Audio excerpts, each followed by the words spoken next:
Welcome to the deep dive. Today we're getting into a really quite remarkable and frankly very challenging situation. It's the story of a former world leader, someone who was widely elected, survived an assassination attempt, only to then end up as a political prisoner. It's a narrative with just so many layers, personal hardship, really complex legal fights, and some surprising international twists too. Yeah, and for this deep dive, we're working directly from a recent interview transcript with Imran Khan's son. So this gives us a really unique, very personal view into his father's ongoing incarceration and also the wider political scene in Pakistan. Our mission really is to unpack the key details. What are his current conditions? What are the sort of legal and political knots that led to his imprisonment? And also look at these kind of unexpected international efforts trying to get him released. We want to pull out the most important bits of information, the key insights, so you can get up to speed quickly on this whole unfolding story. Okay, so let's jump right in then. The son's description of his father's confinement, it paints a really stark picture, doesn't it? Oh, absolutely. Stark is a good word for it. He calls his father basically a political prisoner nearing 2 years behind bars now, held in solitary confinement under what he describes as just awful conditions. He even mentions showering in muddy, dirty water. Yeah, and that specific detail, the muddy water, it's more than just discomfort, Yeah. It really hints at something more deliberate, maybe dehumanizing, not just detention. Right. And what's truly alarming, I think, from a basic human rights angle, is what the son says next. He claims 10 people incarcerated around the same time as his father died recently, died of hepatitis C. 10 people. 10 people. And he links it directly to filthy needles. Filthy razors. That points to a dangerously unsanitary environment. It raises serious questions about, the basic right to health and safety inside the prison. And he adds, the conditions are apparently getting worse and worse. Wow. And it's not just the physical environment, is it? There's this intense restriction on communication. The son says it's been 4 months since he last spoke to his father. 4 months. And apparently this clampdown got tighter right after a previous interview where the son talked about human rights issues. Which itself is quite telling. Exactly. He describes specific things he calls torture tactics. Like, before that previous interview, his father supposedly went 10 days with no light at all in his cell. 10 days in darkness. Yeah. And then, after the son spoke out, his daylight hours were apparently cut down to just 2 hours a day. So that connection, the communication blackout tightening after speaking out, it feels like a direct suppression tactic, doesn't it? It really does, even hitting family connections. And then there's the healthcare issue, which is critical. The son mentions it's been 8 months since his father saw his own personal doctor. 8 months. That's a long time. A very long time. And then he makes this really shocking claim that the current doctor is in charge. He alleges they've allowed 10 people to die in just the past 2 weeks. 10 people in 2 weeks. That's the claim. Yeah. It's alarming. And what really hits home is the son's own perspective here. He keeps stressing, I'm no politician. I'm not media trained. Right. She frames it very personally. Exactly. He says he's just looking for any way out possible. Speaking from a personal perspective, he just wants to see his father again after 2.5 years. Especially, you remember, his father was shot 3 times in that assassination attempt before all this, before being jailed. Yeah, you can't forget that context. It really underscores the personal stakes for the family in this whole political drama. Okay, so let's shift a bit. Because this personal hardship, it connects directly to these bigger systemic issues, right? The imprisonment, the politics in Pakistan. I mean, the number of cases against Khan is just staggering. His son says over 200 cases. 200. It's hard to even comprehend. And apparently, whenever he gets cleared or a case gets overturned, they just file 4 or 5 more. It creates a situation where there's just no end in sight. Yeah, that pattern, that relentless legal pressure, it really points towards something beyond just, normal legal proceedings. What does it suggest to you about the power dynamics?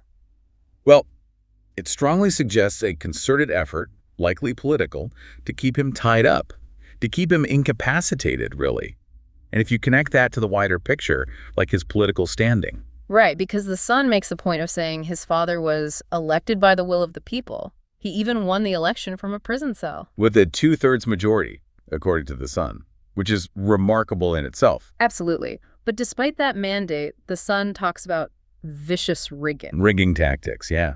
He mentions things like removing his father's cricket bat symbol from the ballots. Which is huge, right? In a country with varying literacy rates, that symbol is crucial for recognition. Exactly. And he also mentions turning off power and internet on Election Day. So you put that all together, and it starts to look less like an isolated legal fight and more like maybe a systemic attempt to undermine the democratic will. That's certainly the picture the Sun paints.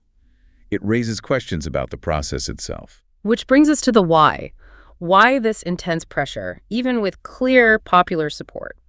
The Sun admits it's all speculation, but he points towards potentially power as the motive for the establishment turning on Khan. And when he says establishment in Pakistan, that usually means the powerful military and intelligence services. Right. So that leads to the big question. Who actually calls the shots in Pakistan? Well, the Sun is quite direct on this. He identifies the army chief as the one currently in charge. He says he calls the shots out there. Okay. And his term is ending this year? Supposedly. Yeah. But the Sun suggests it looks likely he'll extend it for another 2 years, maybe even potentially indefinitely. Definitely. That sounds... The Sun calls it a dictatorship of sorts. That's his description of the situation. And he directly links this army chief to his father's imprisonment. He says he's under the impression that the army chief is somewhat leading it. That's a pretty strong implication. Yeah. And he broadens it out, too, doesn't he? He says it's not just about his father, but the 250 million people in Pakistan also deserve to have their voices heard because they're the ones who voted Khan in. Right, framing it as a matter of national democratic will, not just one individual's case. So given all that, what about solutions? Where are they looking for help, and what's the international reaction been like? Well, this is where it gets quite interesting. The Sun says they're currently looking to America, seeing it as potentially the only kind of route out. Why America specifically? It seems the traditional routes aren't working.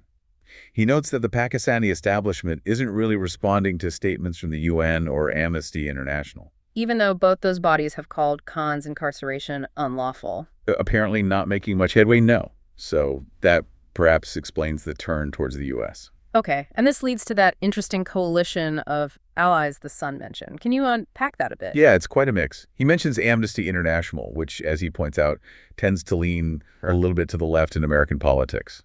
Okay. And then alongside them, you have Rick Grenell. Rick Grenell, who's known for being very close to President Trump. Exactly. Described as one of the closest advisors to President Trump. So you have Amnesty and a top Trump ally seemingly pushing in the same direction on this. That is an unexpected pairing. It really is. And the Sun suggests there's this shared, very large concern, a feeling that, quote, the way this whole case is unfolded and the conditions that your dad are in now just isn't the norm even for Pakistan. So even by Pakistani standards, this situation is seen as extreme by this diverse group. That seems to be the underlying consensus driving this unusual coalition. It suggests the severity of the situation is cutting across typical political divides, at least internationally. And the Sun seems particularly hopeful about Rick Grenell, doesn't he? He does. He says he was very, very hopeful after meeting him.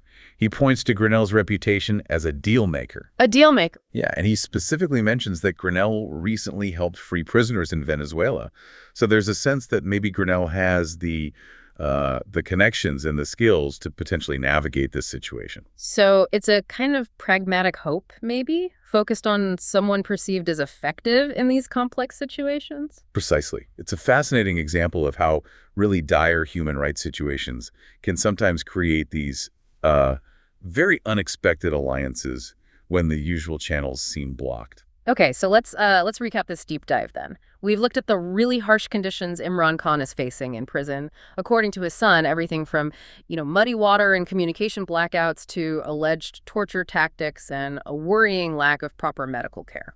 Yeah, the human cost is really stark. Then we got into the legal maze, over 200 cases, the cycle of charges being dropped only for new ones to appear, and the political backdrop.